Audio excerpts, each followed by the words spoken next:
And the path of wisdom is not just the path of getting into high spiritual states. A path of wisdom is to bring these very profound states of consciousness into every step, into every moment. Welcome to Point of Relation with Thomas Hübl, a podcast that illuminates the path to collective healing at the intersection of science and mysticism. This is the Point of Relation.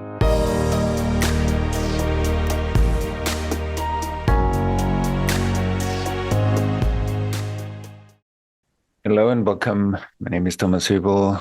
This is Point of Relation, my podcast, and I want to invite you today to explore with me what's wisdom.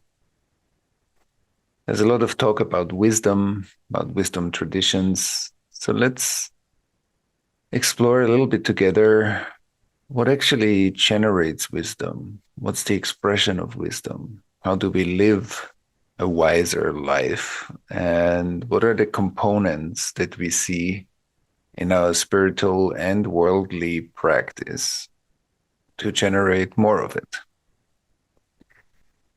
So one way I would describe wisdom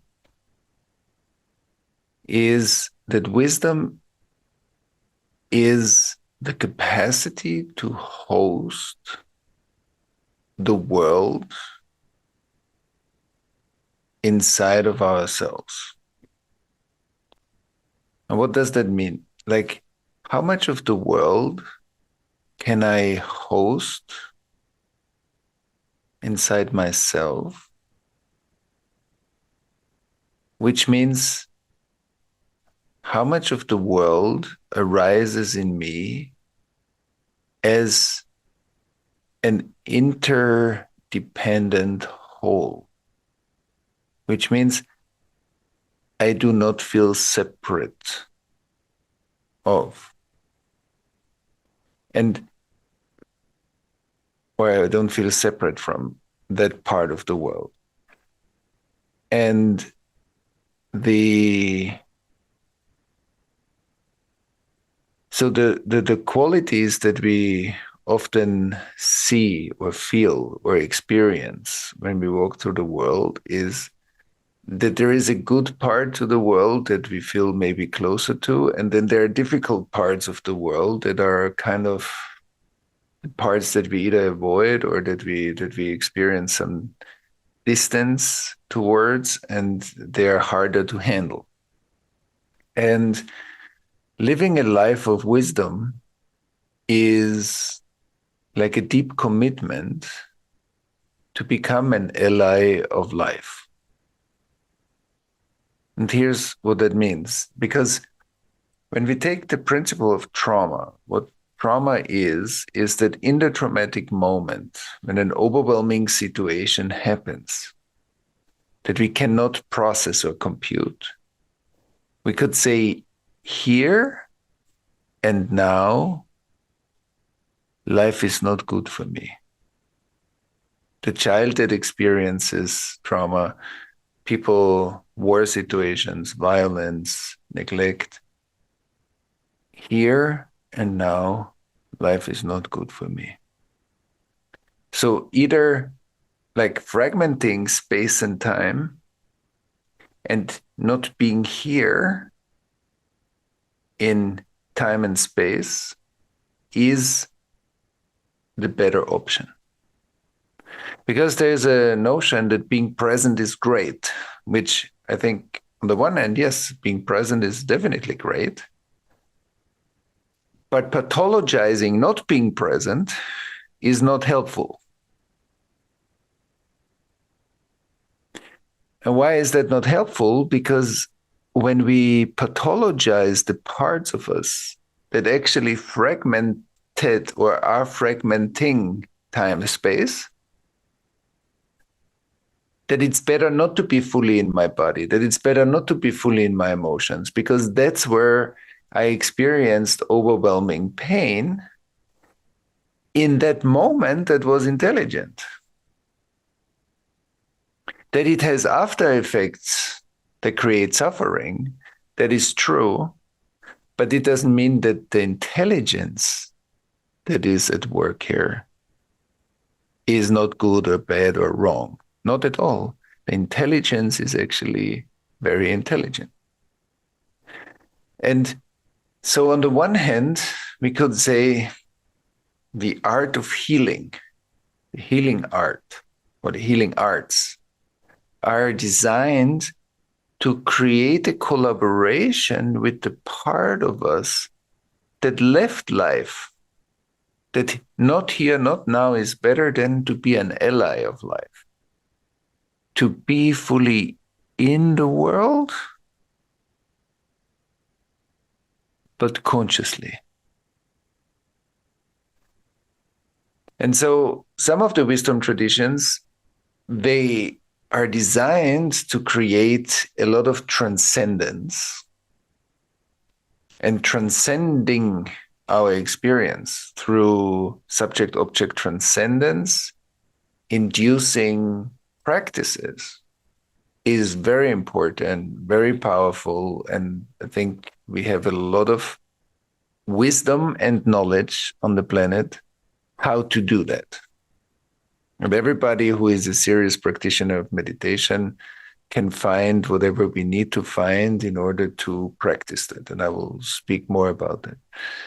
So transcendence and different states, deep states of consciousness are very important. Yes. And to be able to do the healing work that unifies my being with the mother, with Mother Earth, with the principle of our roots, with where we come from, with nature, with the biosphere, with our deep embodiment. That makes us a deep ally of life. Why? Because the promise is not later.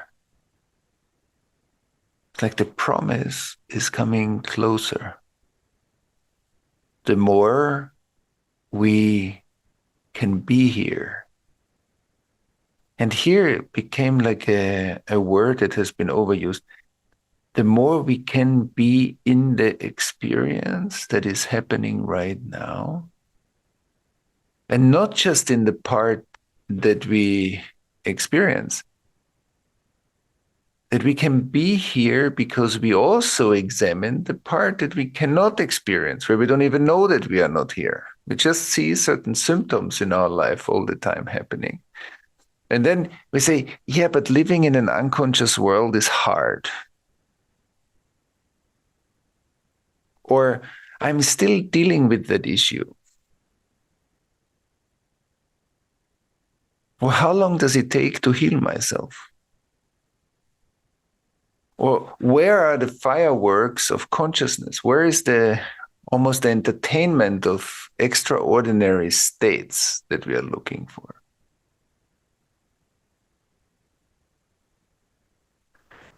So there are many symptoms that not here and not now create.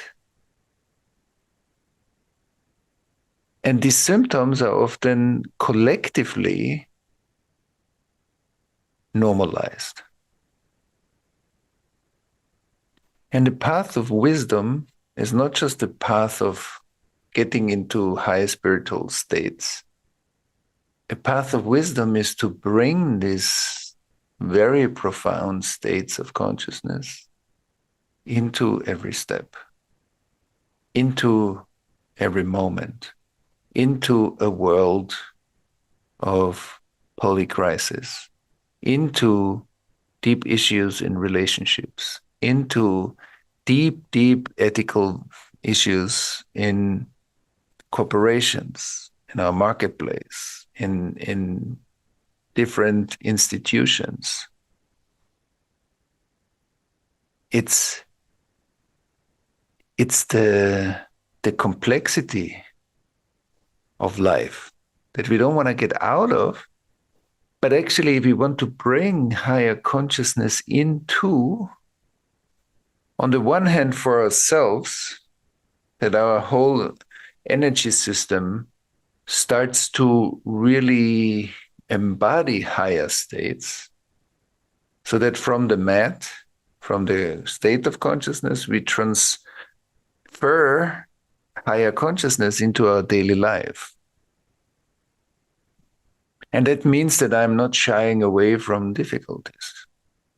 As in Stephen Mitchell's translation of the Tao Te Ching, it says, and when the master runs into difficulties, she stops and she gives herself to it. So it doesn't say that the master doesn't have any difficulties. And it doesn't say that the master doesn't want to have any difficulties. It says, when she runs into difficulties, she stops. What does that mean? Slows down, creates space, and gives herself to it. Really wants to be there. And really want to be there means I bring consciousness, I bring sensing, I bring seeing, I bring deeper compassion and presence to the difficulties. And like that, I begin to induce a reorganization of those difficulties into a new movement. And so the more we are committed to not just compulsively to seek out difficulties, that's not what I'm saying.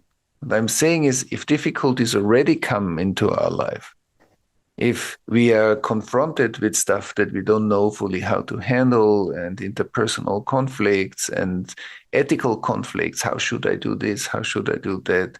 What's right? What's wrong? And also seeing climate change in the world, seeing wars and conflicts in the world. So these are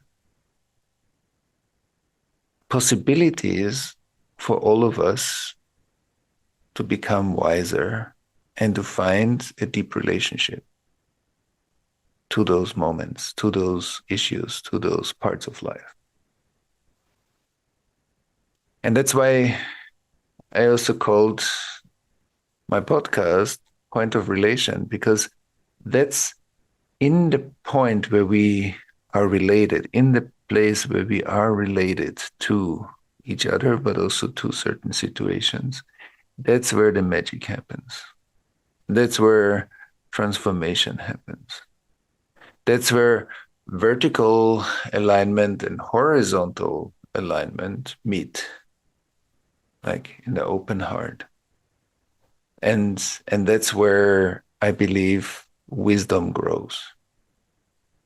Wisdom grows when we go through something that is challenging or difficult, and we go through it and we integrate the difficulty, and it turns into growth. It turns into maturation. It turns into an expansion. So in that moment, when I integrate something that's challenging for me, my whole experience grows, and I'm able to host more of the world than I did before. So I feel less separate and more inter or intra-connected with that part of life. So there's more data flowing. And on the one hand, we could say trauma, individual, ancestral, collective, trauma is a disorganization in life. It disorganizes life. And creating healing and integration, embodiment, and wisdom is bringing back the natural order of life. So things start to line up. Things start to make sense. We can understand. Things come back into more of a flow. The separation between inside and outside starts to melt away, and life becomes an integrated or interdependent whole. That's the development of wisdom. And that deep embodiment work, that I want to bring the light of my soul into my daily life, and I see how the light of my soul in that journey really transforms my being, but also transforms as an interdependent property through my relationship with the world, the ecosystem that I'm part of. So we have an ecosystemic effect. That light starts to spread around us, not because we are preaching something, just through the way we are living, just through our authenticity, vulnerability, openness, agency, willingness to contribute, motivation, creativity. We are co-creating an ecosystem. So what naturally grows as wisdom inside, at the same time becomes like the ecosystemic wisdom. Because we are putting new substances into the bathwater that we are bathing in. So the ecosystem that we are is growing wisdom with us, because it will affect all our relationships. And as the relationships also grow and develop, as our interactions with the world grow and develop, as we take a little bit different decisions and we make different choices, the reality that we co-create with the world is expanding, changing, growing, becoming wiser. So wisdom is not just an in-house individual thing we cultivate that just lives in me.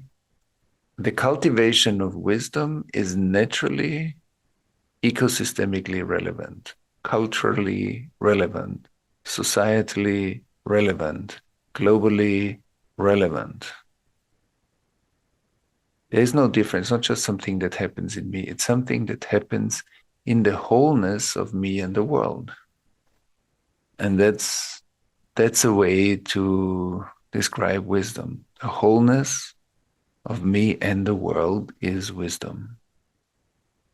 And that's also the experience that can flow through and that can that creates intimacy on different levels of relationships. And that's why the combination of spiritual or mystical practices that induce subject-object transcendence, so what I'm identified with today, will be in me tomorrow. So what I don't see, the me that is looking, when we slowly differentiate and are able to transcend that part of our perspective. So that's still part of me, but it's not just me, because I'm able to witness that. So from the moment, from an unconscious identification to a differentiation into that becomes an object in my consciousness, something that I can be aware of, feel, but not be fully in, that's that subject-object transcendence. So it's in me. It's a quality that I also am, but not exclusively. And I'm aware of it. There's space. There's inner space. And so everything that we can hold in and as inner space, everything that's arising, body sensations, emotions, thoughts, imaginations, relationships, the world, is being held in more spaciousness. And that has immediately an impact, because we have a different level of kind of hosting of the world. Things are not anymore so tight and so without space that many things can become too much. I have a much higher capacity to let things flow through and respond versus react. Reactivity, there is not much space. I have to react, or I distance myself. I have nothing to do with this, or it doesn't matter to me. But that's not intimacy. It doesn't matter to me is lonely. And it doesn't matter to me, I'm kind of a bit back. I'm distant. Or I become indifferent. Oh, what will happen will happen. That's not a sentence that comes out of transcendence. Transcendence has even more care. Transcendence has the freedom to care more, has the freedom to turn towards even more.